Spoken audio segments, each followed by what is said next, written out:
Hello there, World of Tankers. Welcome to the channel. Hopefully all of you are doing well out there. I'm, of course, your host, Blitz, and in today's video, we're going to be talking about the IS-3 Defender in World of Tanks Blitz, the Russian auto-loading heavy tank. Now, this is a vehicle that's been in the game for a very, very long time. I remember when I first got my hands on it, it was actually because I'd watched a Bushka video on the top 5 most overpowered tanks, and this was in the number 2 position behind the Kenny Atsu. That's how overpowered this vehicle was when it first came into the game, although, as we know, that was many years ago, about 4 years ago to be exact, which means that, yeah, there's been a lot of new vehicles that have come into the game, and vehicles like the Object 252, the 112 Glacial, then you've got the 120 GFT, all these vehicles have made the IS-3 Defender kind of lose its spark. But in today's video, I'm going to be showing you 2 replays of the games I've just played in the vehicle, and show you the strengths and the weaknesses of the tank, and oh boy, does it have a lot of weaknesses, but as well, a lot of strengths to counteract that. So looking at the gun of the tank, it's good. It's got decent DPM at 1888. It's just about the same as your average Russian heavy tank. Its dispersion, though, and the aiming time are the real killers of this vehicle. In fact, the dispersion at .389 combined with the aiming time, and as well the worst on-movement dispersion values you've ever seen, make this one of the most frustrating guns to use. If you are not the most accurate players, you will hate this tank just because it never hits its shots. It is so frustrating. In fact, one of the replays you're going to see, I missed 5 shells in a row, I'm pretty sure, before I actually started to do decent. It's really not an accurate gun. It's meant to be a frontline vehicle. But to counteract the terrible gun, it has an auto-loading clip, which is great because it's got the ability to deal about 1200 damage in 15 seconds, which is crazy. Your average Russian heavy can't do that until about 18 or 19 seconds on the reload, but to counter that as well, it's got a 23-second clip reload. So it's really a very balanced tank on all the statistics, in my opinion. The reason it was so overpowered when it first came into the game was, first of all, the gun depression. It has 7 degrees.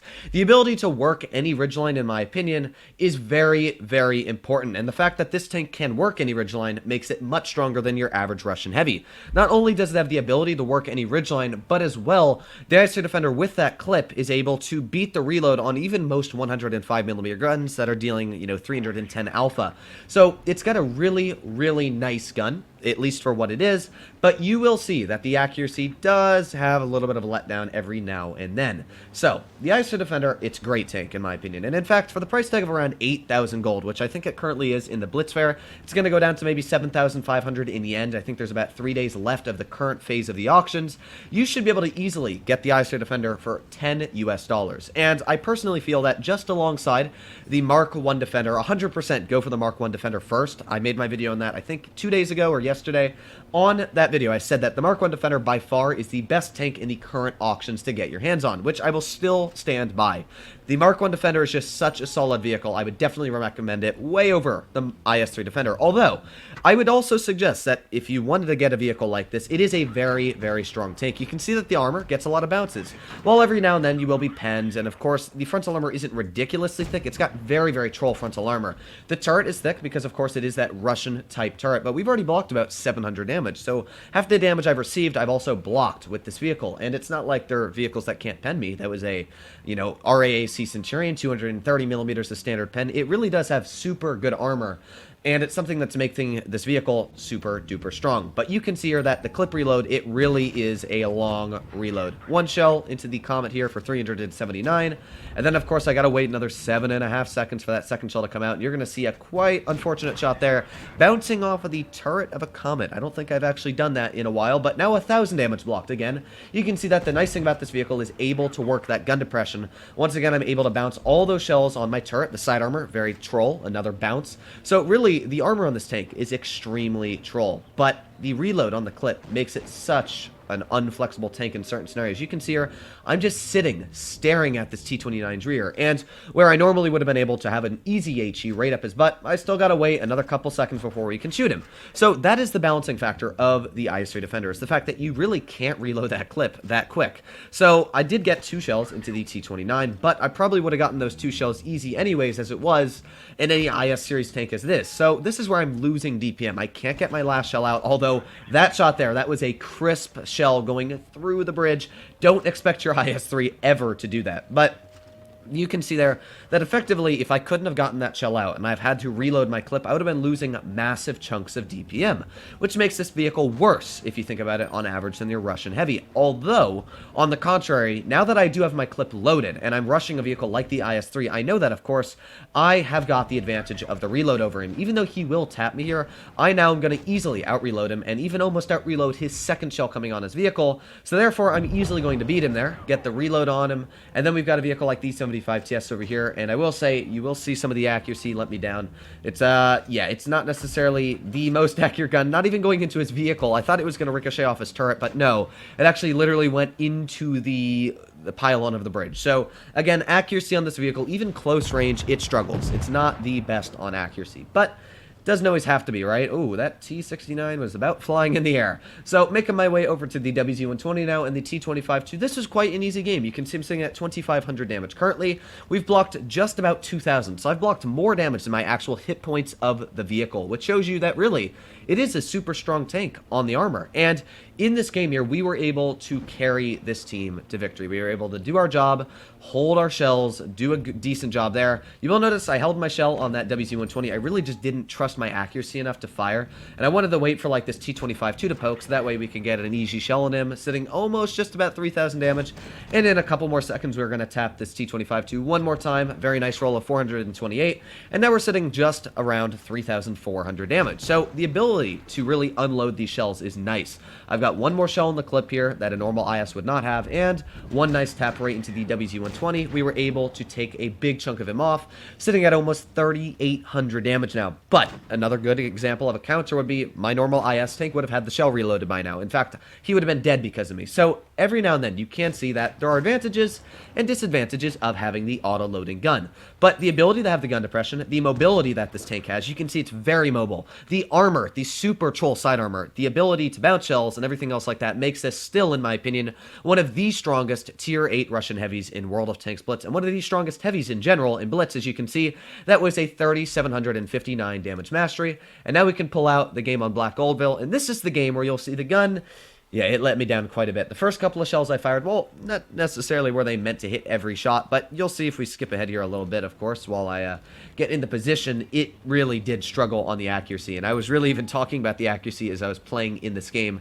I was quite frustrated, and that's why I decided to actually do the replay of this game, because I was not in a good mood, let's just say, after my shells bounced. So, as you can see, that was the first miss. Now, that one was kind of to be expected. I even said you probably won't expect to see this one hit. Now, you got the second one on the Tiger, and there's another bounce, miss. Now, that one was a little bit poor aimed by me. I was, I think, a teeny bit close to the rock than I should have been, but still, it did miss completely onto the rock. Then we aim at the SU-152, quite an easy shell. Goes into the rock. So that was an entire clip. I pretty much wasted 40 seconds of this game just missing shells, which shows you that it can be very frustrating when running this vehicle, because now I have to sit here for another 10 seconds, vulnerable to any opponents that want to shoot at me, no shells loaded, and wait for my gun to reload. So that's one of the killers of this vehicle, is just how long it takes you to reload. Then aiming in on the T-32's rear, the turret bounces off the rear of it. Ah, the gun. But finally, we might be able to get a shell out. Might just be able to get a shell. No, we're not. It's going to go into the storage container. So that is now 5 shells we have bounced on enemy opponents. And, well, yeah, it's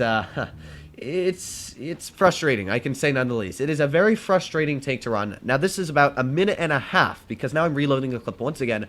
A minute and a half of this game I've spent just reloading my clip and shooting my shells, just missing. So, yeah. It struggles a lot, but that doesn't mean it's a bad vehicle. Just because your shells miss does not mean there's anything bad about this tank. It's just that don't run it at distance. That's all I can suggest. But this is where the tank is ridiculous. An unsuspecting Defender Mark 1 pulls out in the open. Doesn't see the mighty Droodles, the Annihilator, showing us what the thick armor is. Now we've got an HE shell loaded, and nice HE right up the engine deck. Boom, lighting him on fire. 700, 800... that wasn't English, 850 hit points, almost 900 there, and boom, finishing off a full health tier 8 heavy tank there. Yeah, that is what the IS-3 Defender is capable of doing if you know how to shoot your HE and your standard shells. It ripped that guy to pieces, and that was crazy. And even if we hadn't have had that fire, we still would have brought him down to about maybe 100 hit points or so with that HE there. So yeah, don't mess with an IS-3 Defender if it's aiming at you. Now we got the Annihilator, which I watched shoot. I put on my auto-aim here, and well, auto-aim did not like me too much, as you can see, but I was like, no, we're not having this. I'm going to load an HE shell name right up the booty of this Annihilator, and boom, nice HE, 515 damage.